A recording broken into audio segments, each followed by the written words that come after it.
Siempre que hablamos de las vanguardias, me recuerdo bastante del concepto futurismo, ¿no? A pesar de que fue idealizado y de cierta manera implementado por los fascistas italianos, creo que nos revela mucho el espíritu de la época y de cierta manera hay una voz profética, esos que de ese tipo de entes que se imaginan el futuro y que verdaderamente aciertan. Senelia para mí es el arquitecto más representativo de este género, a pesar de que sus obras no se llevaron a cabo. Era un intelectual, quizá un escritor, un idealista, un pensador, más allá de un constructor. No significa que no haya tenido parcialmente razón en algunos de sus pensamientos. Nació en 1888 en Como y murió en 1916 en Monfalcare, italiano, como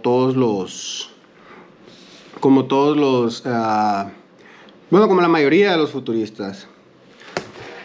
Mi piacerebbe dire che quasi tutti gli italiani di quei tempi pensavano simile, ma non lo so, non mi sono stato vivo in quel tempo. Pero, bueno, vamos a pensar que como intelectual y joven, en 1914 fue uno de los escritores principales del llamado Manifiesto Futurista, y declara que después del siglo XVIII la arquitectura había muerto. ¿Pero por qué la arquitectura había muerto? Porque había gran concentración en la ornamentación, en cierto mensaje político, pero no había nada de pensamiento en la optimización de los recursos ni en la optimización de los espacios, que es lo que verdaderamente un arquitecto sugiere debe de hacer y de pensar. Entonces él decía que ahora en las casas modernas colgamos, tenemos adornos, pero aún en el tiempo de la razón, pero pensándolo razonablemente, no hay funcionabilidad en la propuesta. Entonces, esto no significa que la arquitectura dejara de ser un arte o que dejara de ser algún tipo de representación, pero la representación tenía que estar basada en el ideal de su época. El ideal de su época era el futurismo, lo que se venía gracias al dominio del hombre sobre la técnica, que lo posicionaba sobre las fuerzas de la naturaleza. Esas son palabras de Le Corbusier.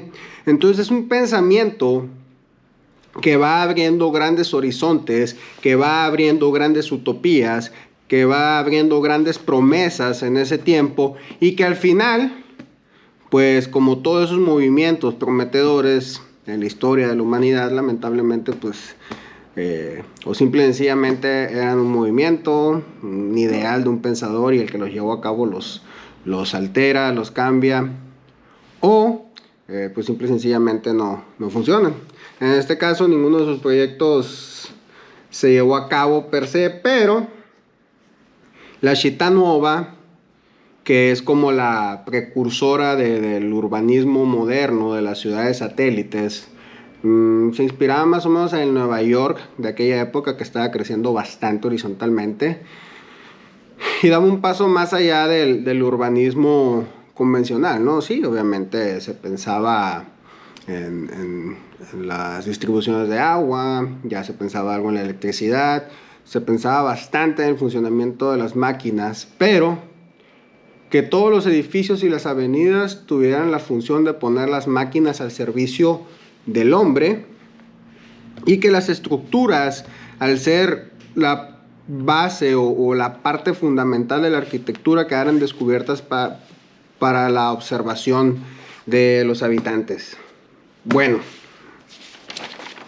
lo que pasa aquí es que el arquitecto idealista muere bastante joven, y en 1926 se lanza la famosísima película de Fritz Lang, Metrópolis, donde hay un pensamiento que comparte paralelismo, pero que cada vez se va abriendo más hacia el de Saint Elia. Las máquinas funcionando el 100% en la vida del hombre de manera cotidiana nos iba a llevar a vivir de una manera automatizada. Eso es lo que pensaba Fritz Lang.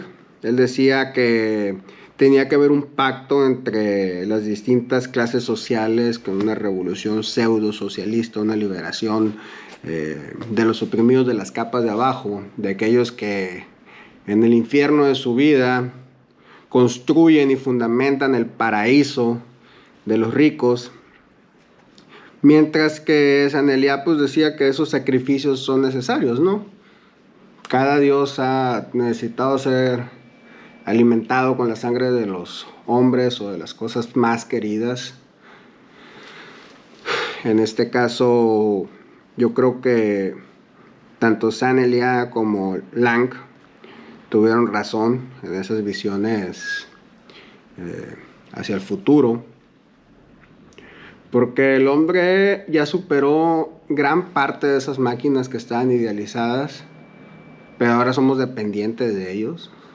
Tanto así que las máquinas ya sobrepasaron por mucho las ideas de lo que iba a ser ese futuro, ¿no? Vamos a terminar con esto. En la película el reloj marca 10 horas nomás, que era la jornada laboral de los trabajadores.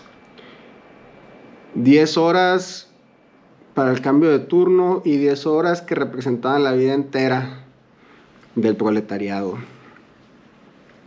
¿Cuánto tiempo en las grandes ciudades, sobre todo? Yo vivo en una ciudad pequeña y sin embargo el trabajo consume la mayor parte de mi tiempo, que es mi vida al mismo tiempo, el tiempo es igual a mi vida. Pero ¿cuánto tiempo nosotros pasamos trabajando y esclavizados a las máquinas? La máquina ahora ya no es de vapor, sino que es eléctrica, y esa máquina nos conecta a todo el mundo en tiempo real. La traemos desde la palma de nuestra mano. Y el pensamiento arquitectónico de las grandes ciudades que funcionarían a favor del hombre, pues en realidad están funcionando a favor de unos pocos, ¿no? Siempre. Todo lo que se construye, los grandes edificios, los espacios de esparcimiento, las mismas avenidas que están programadas o diseñadas para la distribución del tráfico en las horas de trabajo. Todo eso que Saint Elia idealizó se convirtió en la distopía actual en la que estamos viviendo. Entonces yo considero que Saint Elia merece ser estudiado más a fondo, porque sus proyecciones se cumplieron, pero el resultado fue bastante opuesto a lo que él pensaba que íbamos a llegar con esto.